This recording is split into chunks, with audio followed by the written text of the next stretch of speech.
Frères en Christ et amis, bonjour une fois de plus et bienvenue sur notre chaîne pour cette étude que nous avons encore aujourd'hui en ce qui concerne cette série que nous avons commencé avec pour titre « La racine de la vérité ». Et avant de commencer, nous allons faire une prière. Père, nous te bénissons, nous te rendons grâce encore. Béni sois-tu pour ce moment que nous allons passer en ta présence en Jésus-Christ, Seigneur Sauveur. Amen. Donc, nous sommes arrivés à l'étude en ce qui concerne l'âme. Et comme nous avons vu dans les études précédentes, nous sommes en train de suivre l'exemple de Jésus-Christ pour pouvoir établir la racine de chaque vérité. Cette étude, cette série, autant pour moi, sera composée de 5 ou 6 études pour pouvoir permettre à chacun de nous d'être autonome dans l'étude biblique et de pouvoir acquérir les outils nécessaires pour ne pas être trompé et séduit, comme Jésus-Christ le dit à ses disciples dans Matthieu chapitre 24, « Gardez-vous que personne ne vous séduise ». Et la méthode de Jésus-Christ est la meilleure. Nous avons vu dans les épisodes précédents que Jésus-Christ, dans Matthieu chapitre 19, donne une méthode efficace pour pouvoir chercher et trouver la racine de chaque vérité biblique. Et dans cet épisode que nous avons cité de Jésus-Christ, dans Matthieu chapitre 19, de quoi est-ce qu'il s'agit? Il s'agit des pharisiens qui s'approchent de Jésus-Christ et lui posent la question de savoir s'il est permis de répudier sa femme pour n'importe quel motif. Et nous voyons comment est-ce que Jésus-Christ répond. Il dit, au commencement, n'avez-vous pas lu qu'au commencement, Dieu fit l'homme et la femme, que l'homme quitterait son père et sa mère s'attacherait à sa femme et que les deux deviendront une seule chair. Donc, et puis les pharisiens vont encore renchérir pour dire non, nous sommes un peu troublés parce que tu dis, ou bien pour appuyer leur argumentation, ils vont poser la question de savoir, mais pour quel motif alors Moïse a permis de répudier sa femme? Et nous voyons le motif pour lequel Moïse avait permis de répudier la femme dans Deutéronome chapitre 24, verset 1. Et Jésus-Christ va dire de nouveau, au commencement, il n'était pas ainsi, mais Dieu ou Moïse a permis ceci à cause de la dureté de votre cœur. À cause de la dureté de votre cœur. Mais au commencement, il n'en était pas ainsi. Donc, pour pouvoir déterminer ou trouver la vérité biblique pour chaque sujet, nous devons aller avant le péché. Où était, pour comprendre la volonté qui était celle de Dieu, qui était dans son cœur, la volonté parfaite de Dieu. Et aujourd'hui, c'est le même principe que nous allons utiliser. Nous n'avons pas fait l'étude complète sur l'âme dans la Bible, mais cette série d'études a pour but d'avoir des outils nécessaires.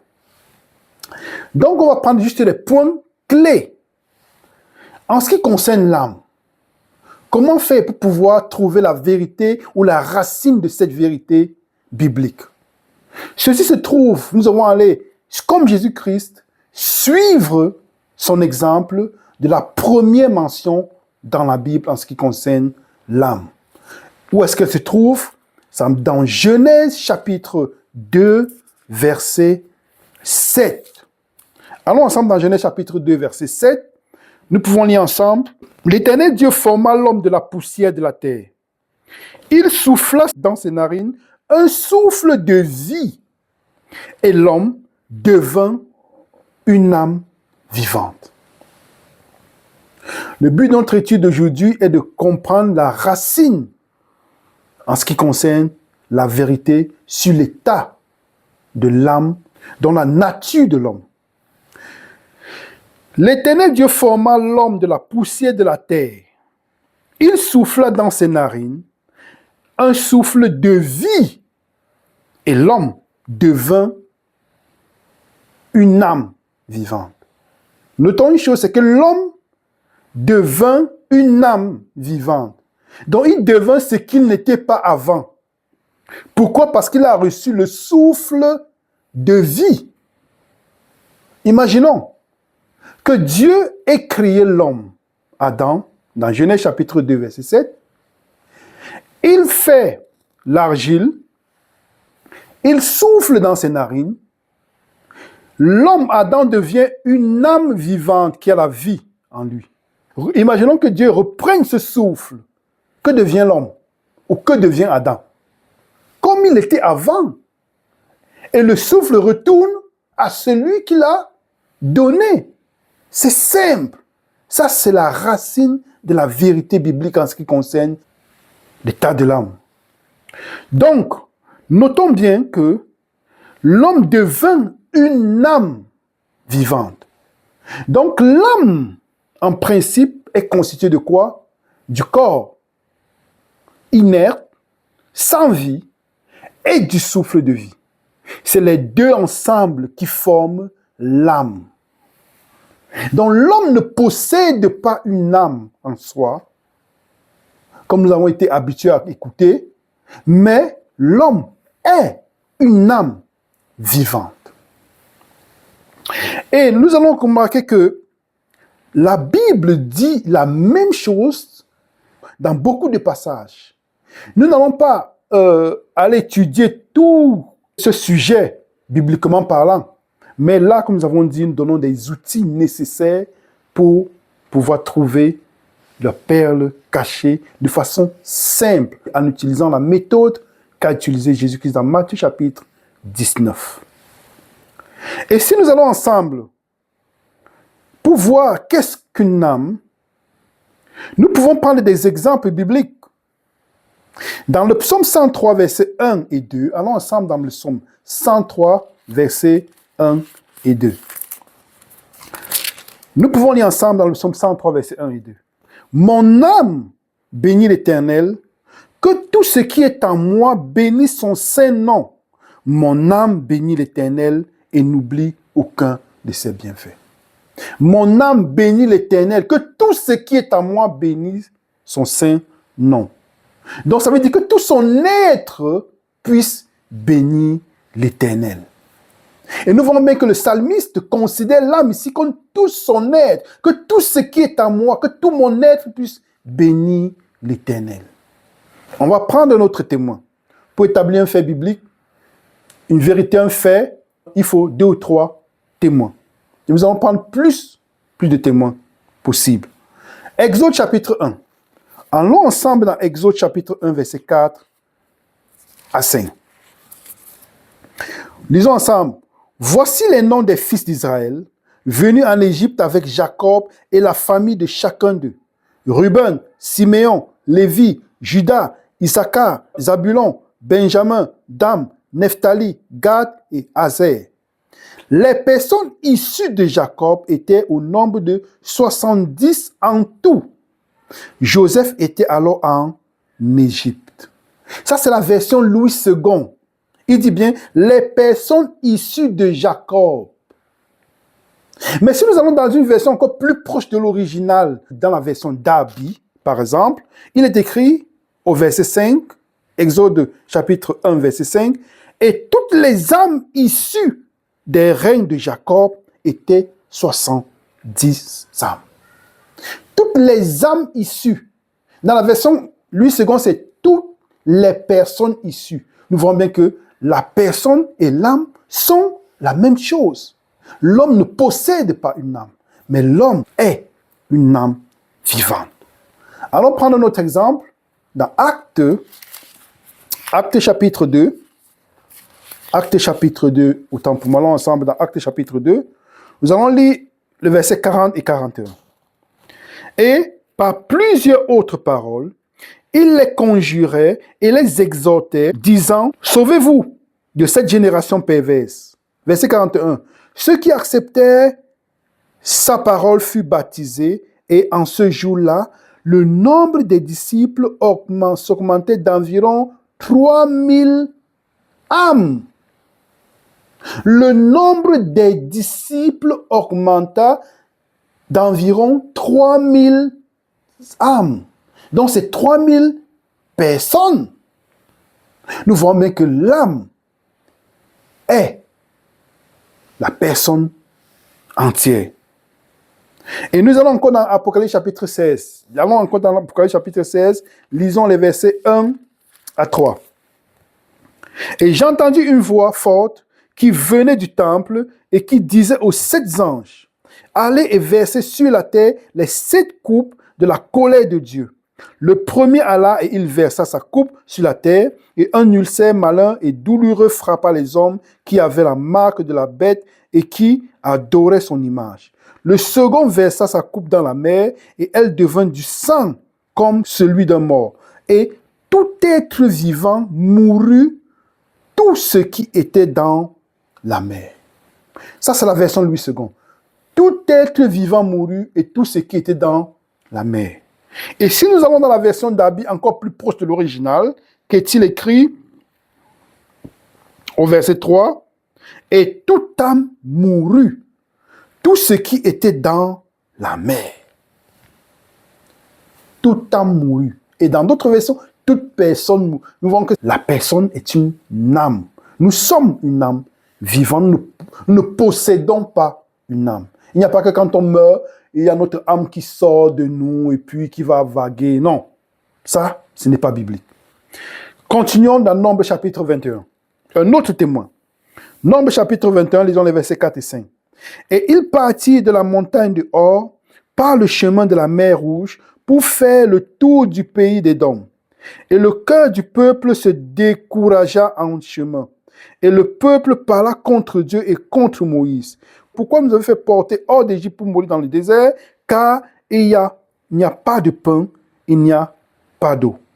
Et notre âme est dégoûtée de ce pain misérable. Notre âme est dégoûtée. C'est dit, notre être tout entier est dégoûté de ce pain misérable. Donc nous voyons bien dans tous ces versets que nous avons pris, Psaume 103, nous avons pris Actes chapitre 2, nous avons pris Nombre chapitre 21, nous avons pris Apocalypse chapitre 16, nous voyons clairement comment l'âme et la personne sont la même chose. Parce que nous ne possédons pas une âme, mais nous sommes une âme vivante. Et toute personne qui dit que nous possédons une âme en principe soutient la philosophie de Platon, le grec. C'est la philosophie de Platon qui est entrée dans le christianisme et les gens se sont inspirés de cette philosophie pour pouvoir faire des doctrines qui ne sont pas celles qui sont bibliques. Nous allons aller dans la Bible et voir des passages. Comme nous avons dit, la racine biblique se trouve dans Genèse chapitre 1 et 2, précisément, et Genèse chapitre 3, et aussi les Genèse chapitre de 3 à 11. Donc, nous allons remarquer une chose, c'est que Platon pensait que l'homme possédait une âme. Et il y a des personnes influencées par cette philosophie, partent dans la Bible, par exemple en ce qui concerne la parabole du riche et Lazare, ils vont étudier cette parabole à la lumière de la philosophie de Platon. Pourtant, la Bible dit de façon simple, dans les textes simples, que l'homme ne possède pas une âme, mais que l'homme est une âme vivante. Donc, quel est le secret pour pouvoir étudier la Bible? C'est de pouvoir, ou bien étudier certains sujets qui semblent difficiles, comme par exemple les écrits de Paul. Il faut aller dans des textes simples à comprendre et avoir un certain grand lexique pour pouvoir comprendre la pensée de Dieu. C'est sur la base, à la lumière de ce champ lexical, comme on le faisait à l'école, quand on nous donnait un sujet ou une étude, une rédaction, une argumentation à faire. Comment est-ce qu'on le faisait? Ou pour un texte à étudier, on étudiait selon les champs lexicaux. Et c'est la même chose qu'on applique avec l'étude biblique. Quand on va dans un champ lexical biblique, on se rend compte que les textes simples font comprendre clairement que l'homme ne possède pas une âme. Donc c'est à la lumière de ces textes simples que nous devons chercher à comprendre les textes difficiles, comme celui de la parabole, qui est même une parabole. du riche et Lazare. Donc, c'est juste des outils pour nous permettre à étudier et être autonomes. Donc, nous retournons dans Genèse chapitre 2, verset 7. Comme avons-nous lu, l'Éternel Dieu forma l'homme de la poussière de la terre. Il souffla dans ses narines un souffle de vie et l'homme devint une âme vivante. Donc l'homme est une âme vivante. Est-ce que d'autres textes bibliques corroborent avec ce récit? Parce que c'est la racine de la vérité en ce qui concerne cette vérité sur l'état des morts, sur l'âme. Qu'est-ce que l'âme? Et qu'est-ce que la nature de l'homme qui est poussière? Nous allons aller ensemble dans Ecclésiaste chapitre 3. Allons ensemble dans Ecclésiaste. Prenons vos Bibles, allons ensemble dans Ecclésiaste chapitre 3. Lisons les versets 19 à 23. Car ce qui arrive aux fils des hommes est aussi ce qui arrive aux bêtes. Il y a pour tous un même sort. Comme celle-ci meurt, ainsi meurt celui-là. Donc, comme les bêtes meurent, les hommes aussi meurent. Et ils ont tous un même souffle. Et l'homme n'a point d'avantage sur la bête, car tout est vanité. Il va continuer verset 20-21. Tout va dans un même lieu, tout est de poussière, et tout retourne à la poussière. Qui est-ce qui connaît l'esprit des fils des hommes? Celui-ci monte-t-il en haut, et l'esprit de la bête descend-il en bas dans la terre? Verset 22, et j'ai vu qu'il n'y a rien de mieux que ceci, que l'homme se réjouisse dans ce qu'il fait, car c'est là sa part, et qu'il l'amènera pour voir ce qui sera après lui. Donc, on voit comment l'Ecclésiaste fait la comparaison entre la mort de la bête et celle de l'homme. Mais est-ce qu'il y a une différence entre les deux? Il dit que tous les deux deviennent poussière. Mais est-ce que ça corrobore avec la racine de cette vérité? Oui, dans Genèse chapitre 3. Genèse chapitre 3, allons ensemble dans Genèse chapitre 3. À la genèse de tout, verset 19, c'est à la sueur de ton visage que tu mangeras du pain, jusqu'à ce que tu retournes dans ta terre, d'où tu as été pris. Où est-ce que l'homme a été pris? Dans la terre. C'est notre nature.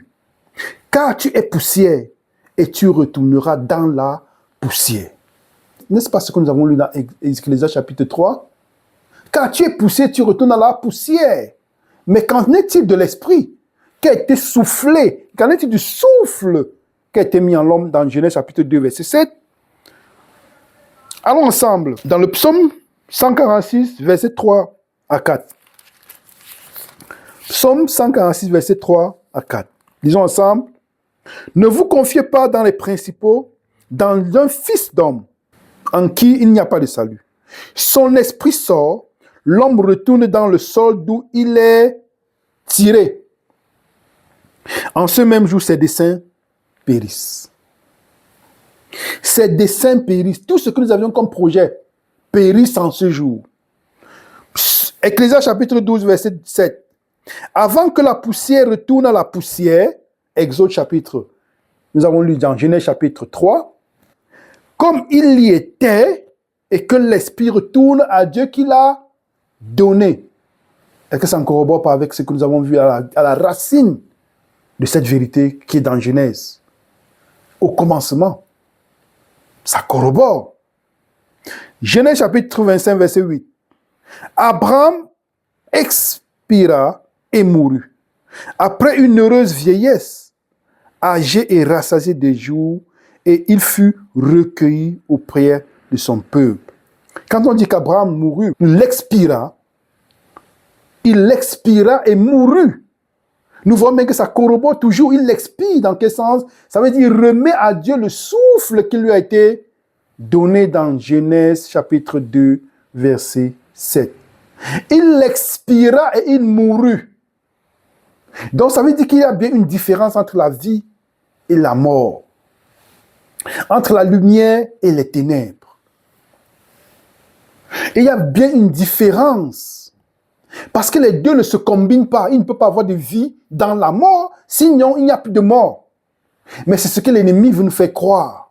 Et ça, c'est le premier mensonge qui a été fait dans le jardin d'Éden.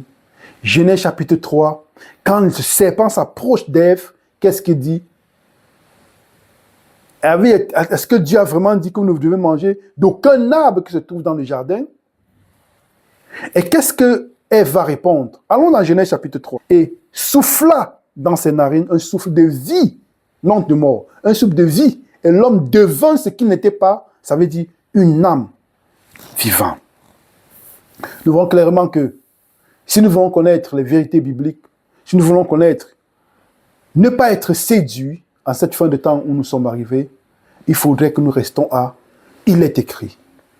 Jésus-Christ nous a donné la méthode simple dans Matthieu chapitre 19, quand il dit « Au commencement, il n'en était pas ainsi. Mais Dieu a permis cette chose à cause de la dureté de vos cœurs. » Jésus-Christ va à la première mention, la première fois où la chose est mentionnée dans la Bible, c'est dans le livre de Genèse, pour nous faire comprendre la racine de cette vérité en ce qui concernait le divorce. Et c'est la même méthode que nous devons utiliser pour pouvoir avoir la racine de toutes les vérités bibliques. Aujourd'hui, nous avons vu parler de l'âme, et ça, c'est la racine. Parce que si nous avons ceci en mémoire, en esprit, ça sera une lumière pour pouvoir comprendre tous les autres textes qui semblent difficiles dans les Écritures et qui semblent être en contraste avec ce que nous avons vu à la racine.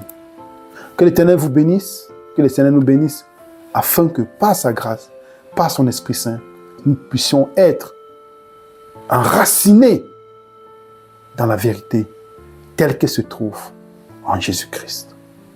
Amen.